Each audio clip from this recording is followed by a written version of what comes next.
وانی novel بہت ہی emotional اور romantic novel ہے۔ امید کرتی ہوں کہ آپ کو یہ ناول بہت پسند آئے۔ اپنے کمنٹس کا ضرور اظہار کیجیے اور ہمارے چینل کو سبسکرائب بھی کر لیجیے۔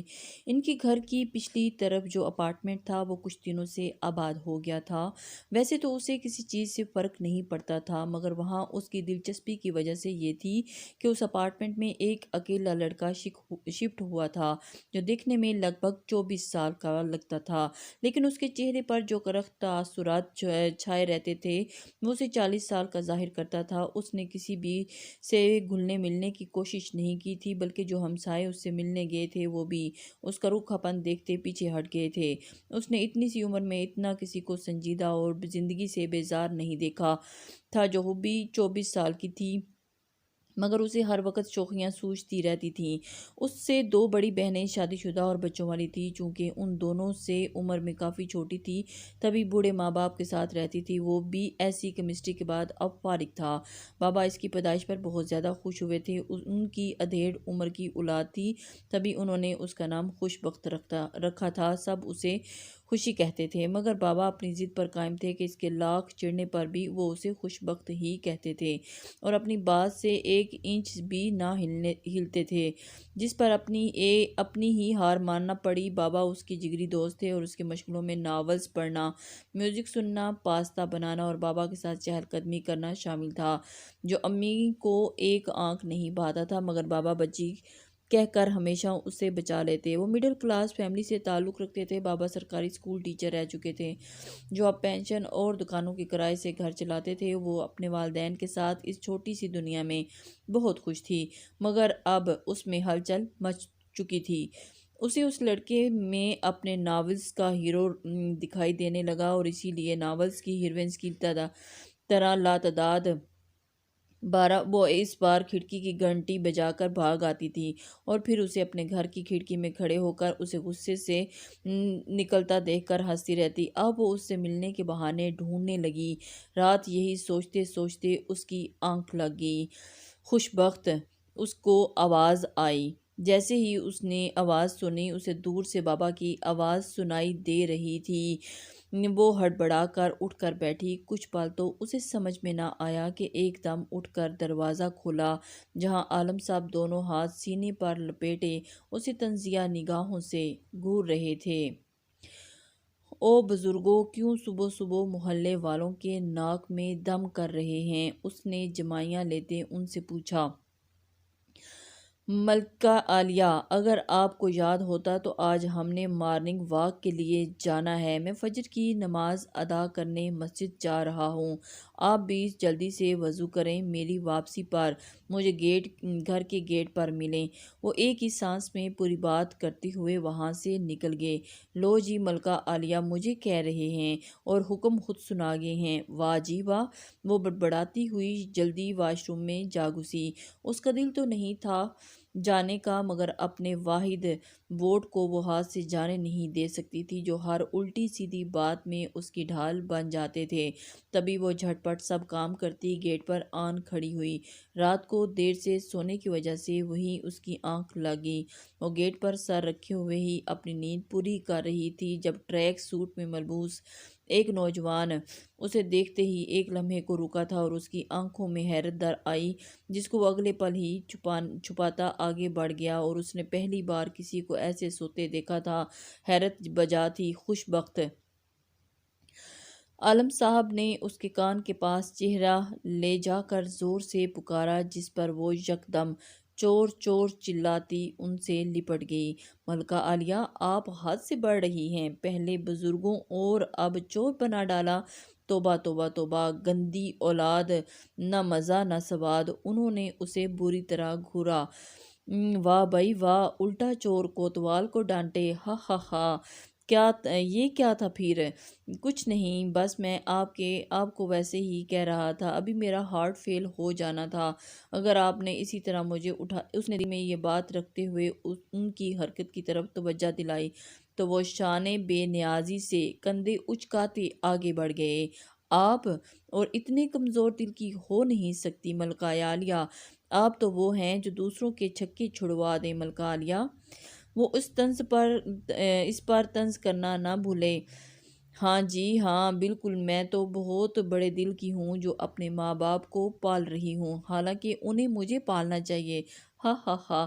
وہ اپنی ہی بات پر ہنسی۔ ہائے، اور میری نکیاں نکیاں چاواں، وہ دکھی محبوبہ کی طرح سر پر ہاتھ رکھتے ہوئے بولی، اگر آپ کو کسی فلم میں ہیروئن کاسٹ کر لیا جائے تو بری طرح فلاپ ہو جائے۔ واہ جی واہ، کیا بات کی عالم صاحب نے۔ انہوں نے اس کی اوور ایکٹنگ پر چوٹ کرتے ہوئے اپنا بدلہ اتارا۔ چلے مجھے ہیروئن کا کردار تو ملتا، مگر آپ کو great great great grand father کا رول ملتا۔ اس کی بات پر وہ جلتے کرتے گلشن اقبال پارک میں داخل ہو گئے۔ وہ دونوں آگے پیچھے دوڑ رہے تھے جب خوش بخت کی ایک درخت کے نیچے بیٹھے اسی روڈ پر ہیرو کی نظر پڑی، جو بلیک ٹریک سوٹ میں ملبوس پانی پی رہا تھا۔ اسے دیکھتے ہی خوشی کی تو بانچیں کھل گئیں۔ انہیں نہیں معلوم تھا کہ ان کی دلی مرادیں پوری ہو جائیں گی۔ اس نے ترچھی نگاہ سے بابا کو دیکھا جو سیدھے دوڑ رہے تھے۔ وہ جلدی سے کھسک کر اس لڑکے کے پاس آئی جو ہنوز پانی پینے میں مشغول تھا، پھر وہ بوتل کا ڈھکن بند کرتے گہری سوچوں میں گم ہو گیا۔ خوش بخت کو سمجھ میں نہ آیا اسے کیسے مخاطب کرے۔ یہ جھجک اسے پہلی بار ہی کسی سے محسوس ہوئی تھی، شاید اس شخص کے تاثرات دیکھ کر اسے لگا تھا، کس کا ہے یہ تم کو انتظار، میں ہوں نا۔ وہ اس طرح اس کو کہہ کر، دیکھ لو ادھر تو ایک بار، میں ہوں نا۔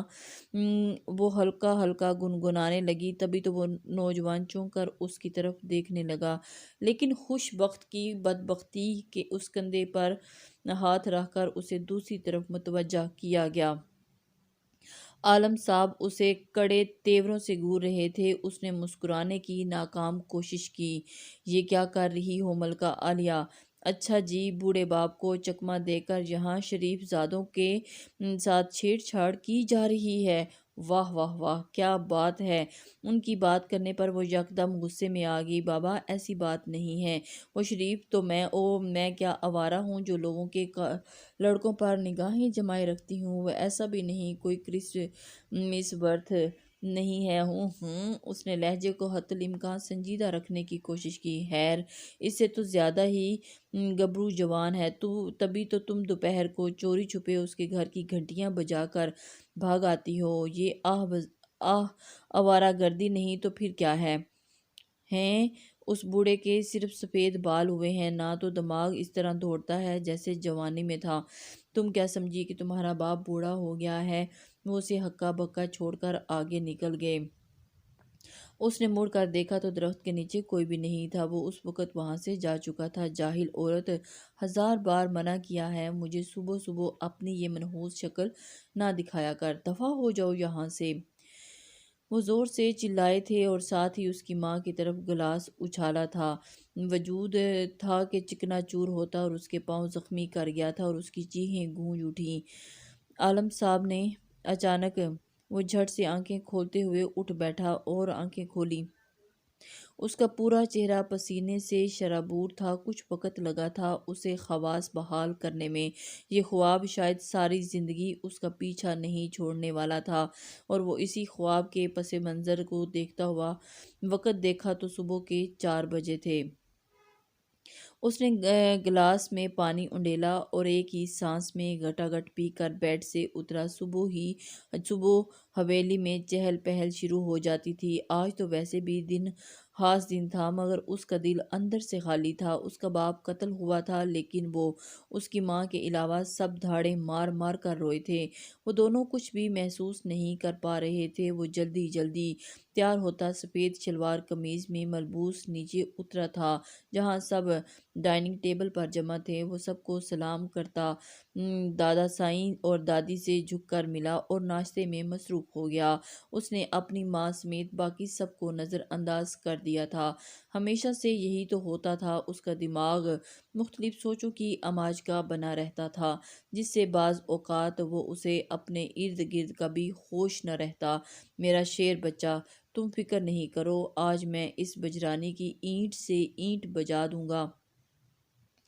وہ سماسا کو دلاسا دینے لگا، لیکن اس کی سوچوں میں مگن پا کر لب پیچ گئے، جانے وہ کب ٹھیک ہوگا۔ باقی سب یکٹک اسے دیکھ رہے تھے، مگر وہ ان سے بے نیاز ناشتے میں مصروف تھا۔ اس کی ماں بے اختیار سر جھکا گئی۔ پنچایت 8 بجے لگنی تھی، تبھی سب لوگ 5 منٹ پہلے وہاں پہنچ چکے تھے۔ پنچایت کے سربراہ نے معاملہ سلجھانے کی کوشش کی، مگر سلیم سو مرد بضد تھا۔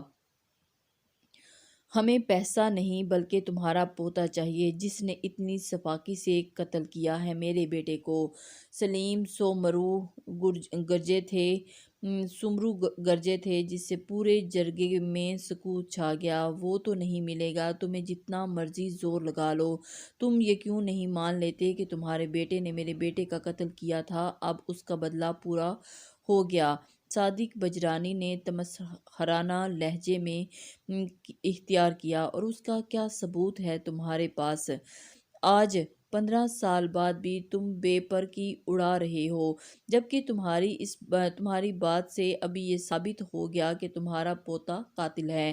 اگر اپنا پوتا نہیں دو گے تو ہمیں زن چاہیے۔ سلیم سمرو نے اس کے مطمئن انداز پر دانت کھچکھچائے۔ ایسا ہرگز نہیں ہوگا۔ مال چاہیے تو لے لو، ورنہ جاؤ جو کرنا ہے، ہم ڈرتے نہیں ہیں تم سے۔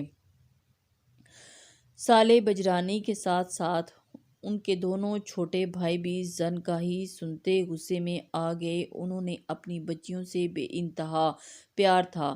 سائیں، ماحول خراب کرنے کے بجائے معاملے کا حل نکالیں۔ یہ روایت سالوں سے چلی آ رہی ہے، صرف اسی لیے تاکہ یہاں خون کی ندیاں نہ بہہ جائیں۔ آپ پر لازم ہے کہ یہ شرط پوری کرنا، ورنہ خون کا بدلہ خون ہوگا۔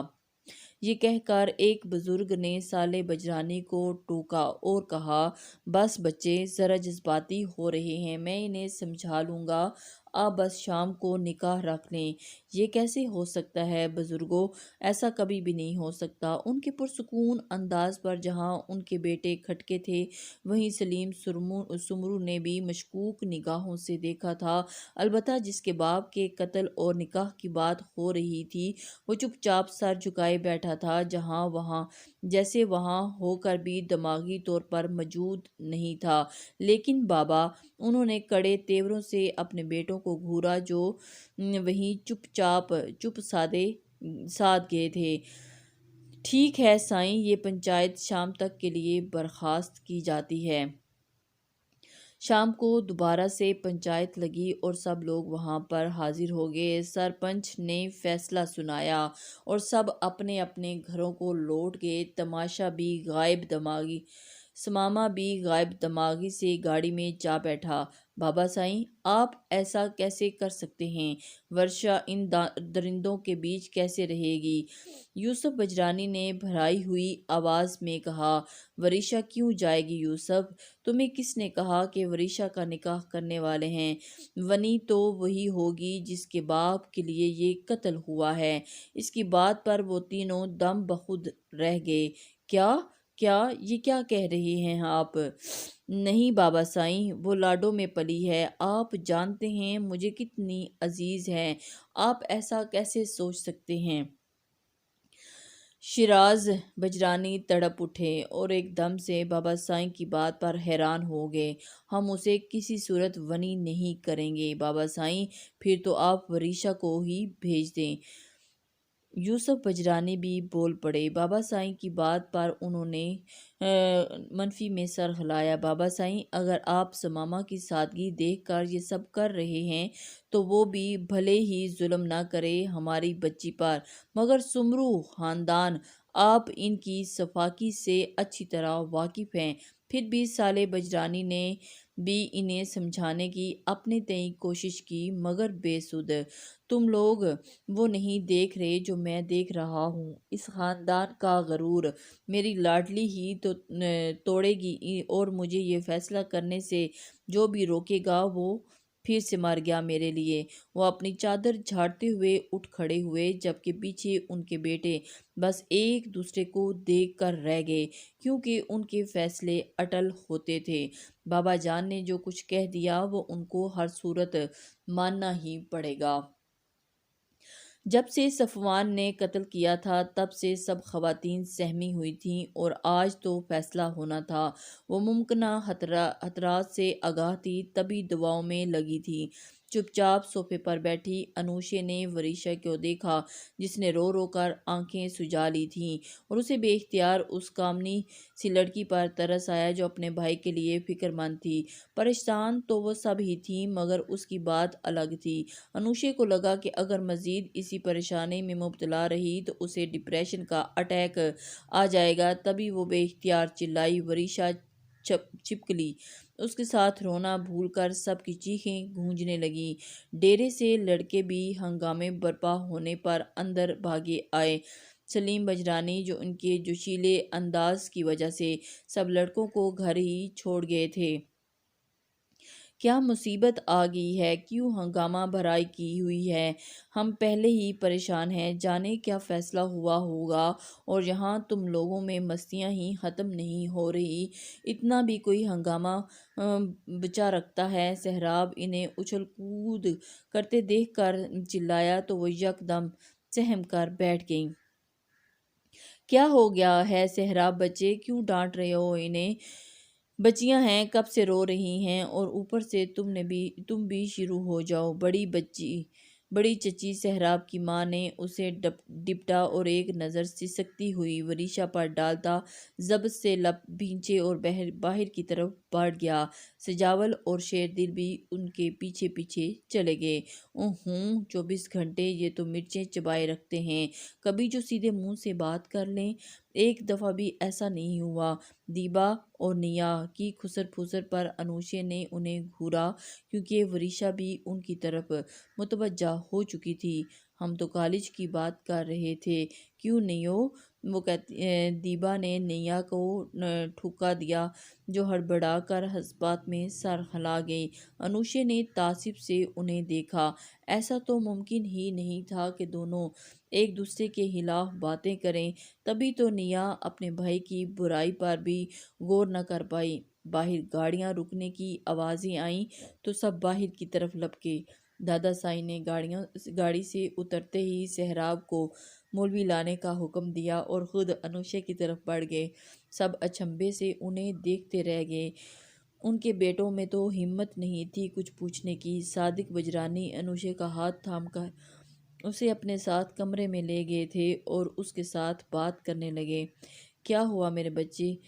پیچھا تو چھوڑ دیں گے نا؟ وہ بتائیں نا؟ یوسف بجرانی کی بیوی نے اس کے بازوؤں کو تھام کر پوچھا۔ باقی سب کی امید بھری نگاہیں ان پر جمی تھیں، مگر وہ تینوں سر جھکائے کھڑے تھے۔ بولتے کیوں نہیں ہیں آپ چاچا سائیں؟ وہاں آتے سہراب نے پوچھا۔ انہوں نے ونی کا کہا ہے اور بابا سائیں نے فیصلہ دے دیا ہے، سالے بجرانی نے ہی ہمت کر کے جواب دیا تھا۔ وہ سب بجنکا رہ گئے، جبکہ وریشا سہم گئی کہ اب کیا ہوگا۔ ایسا کیسے ہو سکتا ہے؟ آپ میری بچی کو کیسے دان کر سکتے ہو؟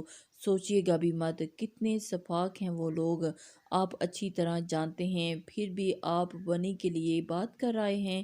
ان کی بیوی وریشا کو ساتھ لگائے چیخیں، سب ہی رونے لگے تھے۔ یہی تو دکھ ہے، وریشا ونی نہیں ہوگی، بلکہ یوسف بجرانی کی آواز بھر گئی۔ بلکہ بتائیں چچا سائیں، کیا کہہ رہے ہیں آپ؟ سجاول نے عجلت میں پوچھا۔ سب دم سادے انہی کو دیکھ رہے تھے۔ بابا سائیں نے فیصلہ کیا ہے کہ انو کو ونی کیا جائے گا۔ شیراز بجرانی یہ کہتے پھوٹ پھوٹ کر رو دیے۔ ان کی بات پر سب کی چیخیں نکل گئیں۔ ایسا کیسے ہو سکتا ہے؟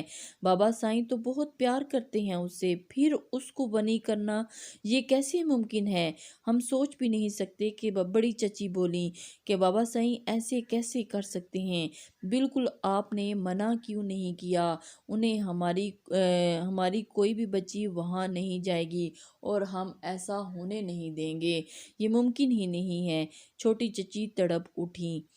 وہ اچھی طرح جانتی تھیں کہ شیراز بجرانی کو وہ اپنے بچوں سے بڑھ کر عزیز تھیں، بلکہ سب کو ہی عزیز تھی۔ اس کو کوئل کی طرح حویلی میں چہکتے پھرنا سب کو بھلا لگتا تھا، مگر اب یوں ان درندوں کے حوالے کر دینا انہیں کسی صورت منظور نہیں تھا۔ اس سے پہلے کہ دادا سائیں کے کمرے کی طرف بڑھتے، تبھی بند دروازہ کھلا تھا کہ انوشے باہر آئی۔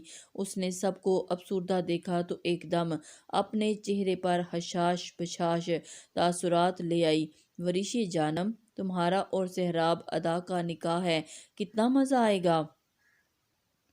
وہ جھٹ پٹ اپنے دوست کے گلے لگی تھی جو زور زور سے رونے لگی۔ تم کیوں قربانی دو گی؟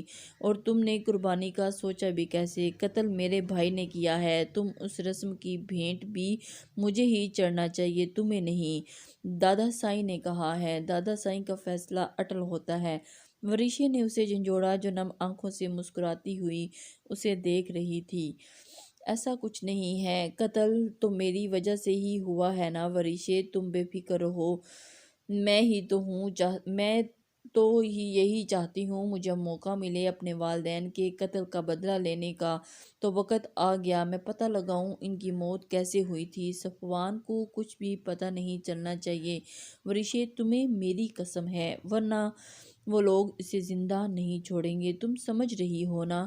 وہ وریشی کے جذباتی پن سے اچھی طرح واقف تھی، تبھی اسے دھیرے دھیرے سمجھانے لگی، میری دھی، تم منع کرو نا اپنے دادا سائیں کو، وہ یہ سب کچھ نہ کریں۔ بڑی چچی نے اس کا چہرہ دونوں ہاتھوں سے تھامتے ہوئے کہا، چچی وہ مزید خون خرابہ نہ ہو تبھی ایسا کر رہے ہیں، آپ سب تو حالات کو سمجھتے ہیں نا۔ اس نے ایک نظر سب پر ڈالی جو منہ لٹکائے کھڑے تھے۔ اسے دادا سائیں کی سمجھائی گئی سب باتیں اچھی طرح سمجھ آ گئی تھیں۔ اسے یہ سب لوگ بہت عزیز تھے جنہوں نے خود سے بڑھ کر ہمیشہ اسے اول جانا، تو وہ اب کیوں پیچھے ہٹتی؟ اسے اپنے ماں باپ کی موت کا راز جاننا تھا۔ اس رات آخر کیا ہوا تھا؟ آپ سب لوگ یہی چاہتے ہیں نا کہ میں نکاح نہ دیکھ پاؤں سہراب ادا اور وریشا کا۔ اس کے تیکھے لہجے پر سب بوکھلا گئے۔ ارے نہیں میری دھی، تم ایسے کیوں بولتی ہو؟ ہم نے ایسا کب کہا؟ بڑی چچی نے اسے ہلکی سی چپت لگائی۔ تو پھر جلدی کریں، شادی پر تو میں نہیں ہوں گی مگر نکاح تو دیکھ کر جاؤں گی، اور یہ جلدی ہی ہوگا۔ اس کے کھوکھلی ہنسنے پر سب لب پیچ گئے اور دادا سائیں کے باہر آنے پر سب خاموش ہو گئے۔ انہوں نے نکاح کے تمام انتظامات کرنے کا کہا۔ وہ چاہتے تھے کہ جب صفوان کی بہن کا پوچھا جائے تو وہ یہ کہہ سکیں کہ وہ نکاح شدہ ہے۔ نکاح تو ہو رہا تھا مگر سب زندہ لاش بنے تھے۔ واحد انوشے تھی جو کھلکھلا رہی تھی۔ سب جانتے تھے کہ یہ ڈونک ہے، وہ چاہ کر بھی سب روک نہیں سکتے تھے۔ کاش صفوان یہاں ہوتا تو حالات مختلف ہوتے، مگر پھر شاید وہ زندہ نہ بچ پاتا۔ یہ ایک سندھی گوٹھ کا منظر تھا جہاں سمرو اور بجرانی خاندان اپنی حاکمیت جمانے کے لیے سالوں سے لڑتے آ رہے تھے۔ اس جنگ میں وہ لوگ بے شمار جانیں قربان کر چکے تھے، پھر بھی سمجھنے کو تیار نہیں تھے کہ آگے کس کی جان کو بھینٹ چڑھانا ہے۔ بجرانی خاندان کچھ نرم پڑ بھی جاتا مگر سمرو خاندان کے لیے یہ سب ختم کرنا آسان نہیں تھا۔ صادق بجرانی ایک اصولوں کے پکے شخص تھے، وہ اپنی روایات کی پاسداری کے لیے جان داؤ پر لگانے کو بھی تیار تھے۔ ان کی بیوی نہایت ملنسار خاتون تھی۔ ان کے 4 بیٹے، بڑا بیٹا مہران، پھر صالح، یوسف اور شیراز تھے۔ انہوں نے بیٹوں کی اس طرح تربیت کی تھی کہ وہ چاروں ایک دوسرے سے بے لوث محبت کرتے تھے۔ چھوٹے بھائی مہران کو باپ کا درجہ دیتے تھے اور ہر بات پر ان سے مشورہ کرتے تھے۔ ان کی شادیوں کے بعد بھی ان کی محبت میں کبھی کمی نہیں آئی تھی۔ مہران کی شادی کے 10 سال بعد ان کے ہاں اولاد نہ ہوئی جبکہ صالح کی 2 بچے تھے، 6 سالہ سہراب اور 3 سالہ سجاول۔ یوسف کے 2 بچے تھے، 4 سالہ صفوان اور 2 سالہ مہرینہ۔ شیراز کے ہاں ایک بیٹا تھا اور 1 سالہ شیردل۔ مہران کو سب بچوں سے ہی لگاؤ تھا مگر صفوان کے جگر کا ٹکڑا تھا۔ وہ سب بچوں کے بابا سائیں بن گئے تھے اور یہ کہنا صفوان نے شروع کیا، 4 سال مزید گزر گئے جب مہران کو زندگی کی سب سے بڑی خوشخبری ملی تھی کہ وہ باپ بننے کی۔ ان کے ہاں ایک سنہری گڑیا نے جنم لیا جس کا نام انہوں نے انوشے رکھا تھا۔ مہران اسے گود میں اٹھائے بے ساختہ رو پڑے اور سب کی آنکھیں نم کر گئے۔ وہ گھر بھر کی لاڈلی تھی، سب اسے اٹھائے اٹھائے گھومتے۔ اس کے بعد صالح کے ہاں نیا، یوسف کے ہاں وریشا اور شیراز کے ہاں دیبا پیدا ہوئی، مگر انوشے کی اہمیت کم ہونے کی بجائے مزید بڑھتی گئی۔ پھر وہ دن بھی یاد آیا جب ان کی زندگیوں میں طوفان کی زد میں آ گئیں۔ مہران، ان کی بیوی، قریب گوٹھ میں کسی فوتگی سے واپسی پر جان لیوا حادثے کا شکار ہو گئے۔ 6 سالہ انوشے دادا سے چپکی رو رہی تھی اور اسے گھر چھوڑ گئے تھے۔ بجرانی خاندان کو یہی سننے کو ملا کہ سلیم سمرو کے بڑے صاحبزادے نے قتل کیا، مگر انہیں کوئی ثبوت ڈھونڈنے میں وہ ناکام رہے، جس کی وجہ سے وہ پنچایت بٹھا بیٹھے۔ بیٹے اور بہو کے غم نے صادق بجرانی کی اہلیہ دنیا سے رخصت ہو گئی۔ چچاؤں اور ان کی بیویوں نے انوشے کو بے انتہا پیار دیا۔ تبھی وہ زندگی سے بھرپور لڑکی تھی اور ہر وقت ہنسنا کھیلنا اس کی شراست میں شامل ہو گیا۔ دوست تو اس کے سب کزن ہی تھے، مگر صفوان اس کی گاڑی چھینتا تھا۔ یہی دیکھتے ہوئے مہرینیا کی شادی پر سب کی منگنی کر دی گئی۔ انوشے اور صفوان، سہراب اور وریشی، سجاول اور دیبا، نیا اور شیر دل، وہ سب ہی اس پر دل سے راضی تھے کیونکہ ان پر زبردستی فیصلہ تھوپنے کی بجائے مرضی پوچھی گئی تھی۔ مہرینیا کی شادی اپنے رشتہ داروں کے ہاں ہوئی تھی۔ صفوان منگنی کے بعد دبئی ٹیکسٹائل پڑھنے چلا گیا، مگر وہ انوشے ایک دوسرے سے ہر پل باخبر رہتے تھے۔ صفوان جانتا تھا کہ انو اپنے والدین کو بہت یاد کرتی ہے، یاد تو وہ بھی کرتا تھا، اسے ان کے خون کے لیے چہرے بھولنے نہیں پاتے تھے۔ توبہ توبہ، کیا دور آ گیا ہے، ہمارے زمانے میں تو ایسا نہیں ہوتا تھا۔ عالم صاحب نے استغفار کرتے گیٹ کھولا۔ آپ کے زمانے میں تو ویسے ہی کچھ نہیں ہوتا تھا، خوشی بڑبڑائی۔ کیا کہا خوشبخت، وہ آگے جاتے جاتے کڑے تیور لیے پلٹے۔ میں کہہ رہی تھی کہ میں نے کون سا اس کو شادی کی آفر کر دی ہے جو آپ کی لعن طعن ہی ختم نہیں ہو رہی، اس نے ناک بھنوں چڑھاتے ہوئے کہا۔ عالم صاحب اس کی طرف دیکھ رہے تھے اور اس کی بات پر ان کا زبردست قہقہ گونجا۔ یہ بھی خوب کہی خوشبخت صاحبہ، اس کے دل میں بھی شادی کو لے کر کچھ ارمان ہوں گے، وہ بھی بہترین انسان کا ساتھ چاہتا ہوگا۔ انہوں نے زبردستی ہنسی پر قابو پا کر کہا، کیا مطلب ہے آپ کا اس بات کا؟ اتنی گئی گزری نظر آتی ہوں میں آپ کو، اس کے باپ نے اس کو چھیڑتے ہوئے کہا۔ بہترین انسان تو میں کیا جانور ہوں؟ آپ کو کیا میں جانور نظر آتی ہوں؟ اس نے سیاہ بالوں والی پونی کو غصے سے جھٹکا اور سفید رنگ غصے میں لال پڑ گیا۔ وہ اپنی ماں کی طرح پکی پنجہ بند دکھائی دیتی تھی، آخر کو خوش خوراک جو تھی، 5 فٹ 2 انچ قد، سرخ و سفید رنگ اور وائٹ تو ہمیشہ سے رہتی تھی۔ تبھی اس کا وزن 60 کلو ہو گیا تھا اور عالم صاحب جب واک کے لیے جانے لگے تو وہ سستی بھی بہت کرتی تھی۔ اب تو آپ خود اپنے آپ کو ایسا کہہ رہی ہیں، میں تو کچھ نہیں کہا۔ انہوں نے مسکراہٹ دبا کر کندھے اچکائے۔ ابا، آپ ہمیشہ میرے ساتھ ایسے ہی کرتے ہیں، میں تو آپ کی سگی اولاد ہوں ہی نہیں، تبھی تو بھلا اتنی سی میں ہوں اور میرے اتنے بوڑھے اماں ابا۔ ہمیشہ کی طرح جذباتی بلیک میلنگ شروع ہو چکی ہوتی تھی۔ خود کو اتنا بوڑھا کہا جانے پر اس سے پہلے وہ جوابی کارروائی کرتے، تبھی وہ دمدار قسم کی آواز گونجی، ناشتہ ایتھے ہی لا دے دیاں ہن، خدا دی پناہ صبح سویرے تسی باپ دی مٹر گشت کر دے پھردے او، ہن گیراج وچ کون سی مجلس لائی ہوئی ہے، اب ناشتہ یہیں لا دوں کیا؟ خدا کی پناہ، صبح سویرے دونوں باپ بیٹی مٹر گشت کرتے پھر رہے ہو، اب گیراج میں کون سی مجلس لگائی ہوئی ہے؟ اس آواز پر دونوں اچھل پڑے، کیونکہ ایک یہی ہستی تھی جو ان کی بولتی بند کروا سکتی تھی، اس کے علاوہ اور کسی کی جرأت بھی نہیں ہوتی تھی۔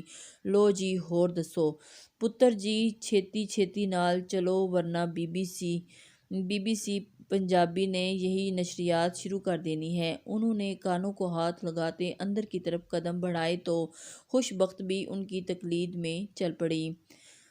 ہائے، کیا کیا تھا جو میرے والدین نے مجھ جیسے سمارٹ اور ذہین نوجوان کے لیے ایک باوقار سی پڑھی لکھی لڑکی دوشیزہ لے آتے، مگر اماں کو تو اپنی گوری